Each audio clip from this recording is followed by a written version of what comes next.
Ndërkaj, cilat ishin, ose si u prit ky fjalim nga demokratët në Kongres, zoti Ali Bali? Media, ose u bë virale të paktën momenti kur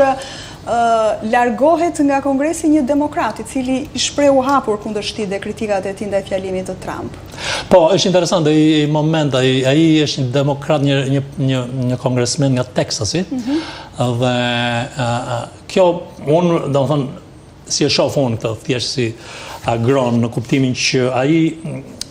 shprehu, filloi të kundërshtoj verbalisht dhe të ngrej zërin dhe të pengoj këtë fjalimin e presidentit Trump dhe në moment ju dha një paralajmërim nga kryetari I dhomës së përfaqësuesve Mike Johnson dhe mbasi ky paralajmërim nuk u morë në konsiderat, atëherë ai urdhëroi atë që quhet Sergeant of Arms, që është agjencia ligjzbatuese brenda Kongresit që ta shoqërojë dhe shoqërimi ishte krejt normal, ai vetë u largua dhe u shoqërua njëkohësisht. Dhe këtu është edhe ky një farë mësimi në kuptimin që është një dekorum, është një moment solemn I rëndësishëm dhe shpreh diçka një profesues I nderuar I Kongresit, përsëri merret një masë ndaj tij, një masë që ai del për jashtë dhe vijon normalisht. Ajo çka mund të sjell në vëmendje të publikut është që po të keni vënë re kur presidenti Trump ishte në podium dhe po mbante fjalimin, mbrapa tij ishin zëvendës presidenti Vance, I cili është në rolin e kryetarit të Senatit dhe kryetari I dhomës përfaqësuese Mike Johnson. Pra keni parasysh kemi tash të tre po të themi domethënë pushteti ekzekutiv dhe dy dhomat janë të dyja republikane. Para 4 vitesh kur kur presidenti Trump ishte për herën e parë I zgjedhur,